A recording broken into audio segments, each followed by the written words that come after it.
Bonjour, nous allons vous présenter les techniques de culture de l'ananas en Polynésie française. L'ananas est une plante herbacée des broméliacées reconnue pour leur capacité à résister à la sécheresse. L'ananas Queen Tahiti cultivé en Polynésie appartient au groupe des Queen, différent du groupe des Cayennes, le plus cultivé dans le monde.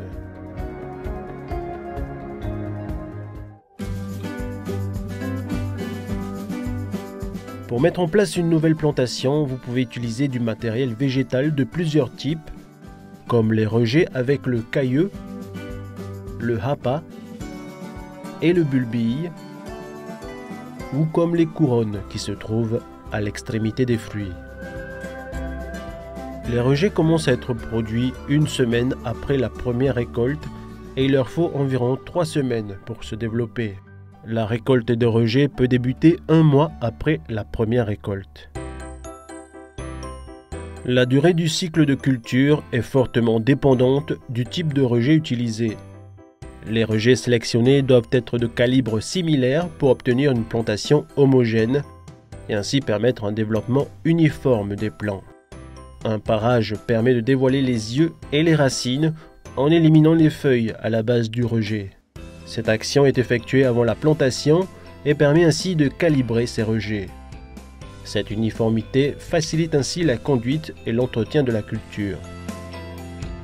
Le prélèvement des rejets étant long et fastidieux, la plantation des couronnes, plus aisée à obtenir et déjà de même calibre, est parfois préférée, malgré une durée du cycle plus importante.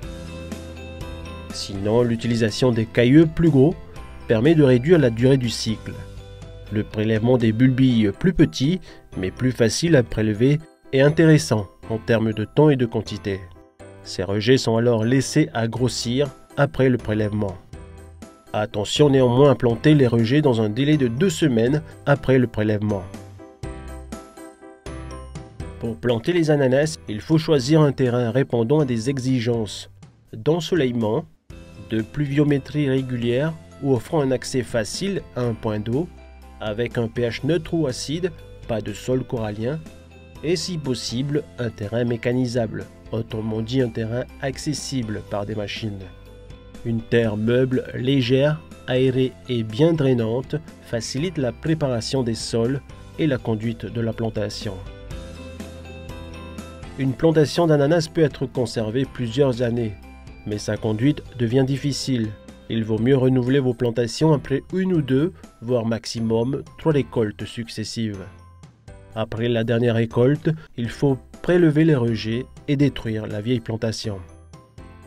L'appareil le plus adapté est le broyeur à axe horizontal, le rotobroyeur ou le tendobroyeur. Il permet de hacher finement la matière organique qui sera ensuite plus facilement enfouie dans le sol. Le broyage et l'enfouissement permettent la conservation de la matière organique sur la parcelle afin de maintenir et d'améliorer la fertilité du sol. Le système racinaire de l'ananas est très fragile et peu profond. La préparation du sol est donc un moment très important dans sa culture et cette préparation du sol s'effectue en plusieurs étapes. Un décompactage de 40 à 60 cm de profondeur permet sans perturber l'agencement des couches du sol, de l'ameublir en profondeur, de casser les semelles de labour et d'améliorer le drainage du sol en permettant à l'eau en excès lors de fortes pluies de s'évacuer. L'épandage d'un amendement calcique de fond permet d'entretenir la teneur en calcium du sol qui en Polynésie est souvent pauvre en calcium.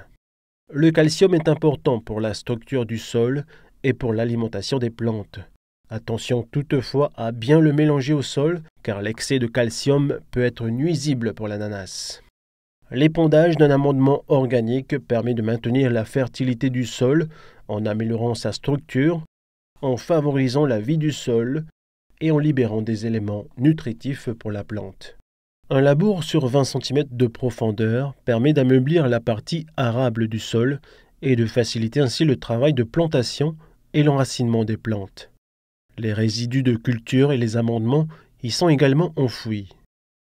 L'ananas est un gros consommateur d'éléments fertilisants comme l'azote et la potasse. Ces éléments peuvent être apportés à partir d'engrais chimiques sous forme liquide ou solide. La fertilisation est apportée à la plantation et en plusieurs passages jusqu'à la floraison naturelle ou le traitement d'induction florale.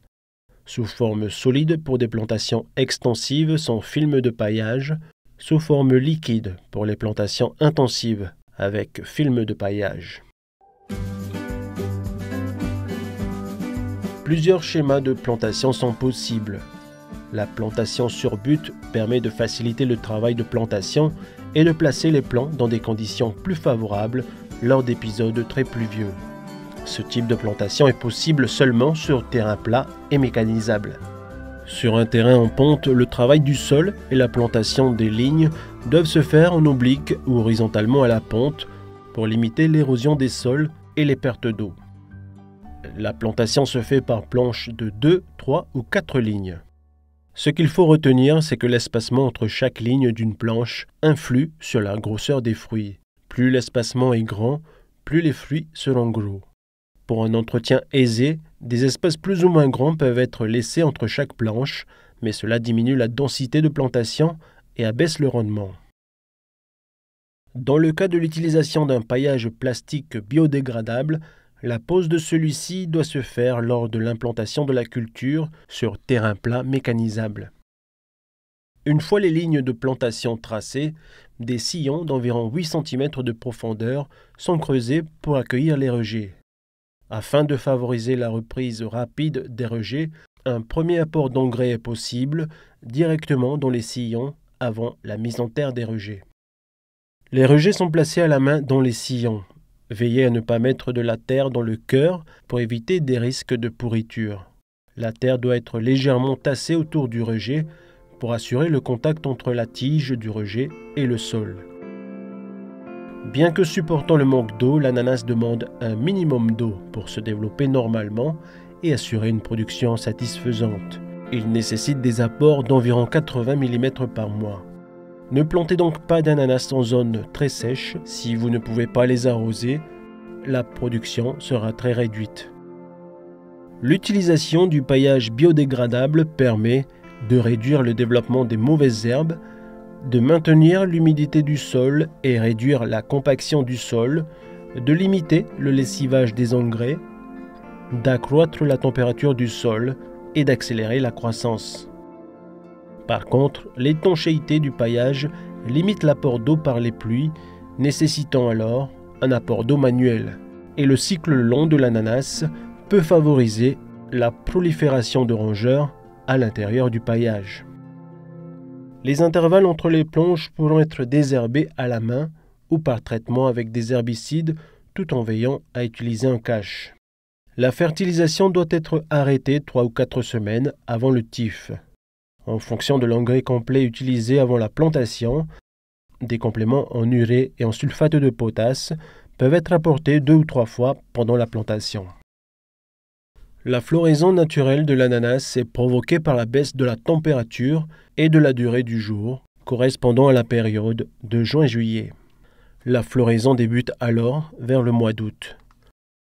Pour s'assurer d'une récolte tout au long de l'année, la floraison peut être provoquée par le traitement d'induction florale ou tif.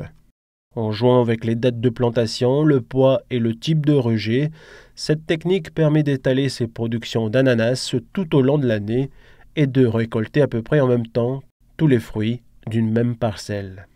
Le tif se fait lorsque les plants ont atteint une taille suffisante, soit entre le 5e et le 6e mois après la plantation.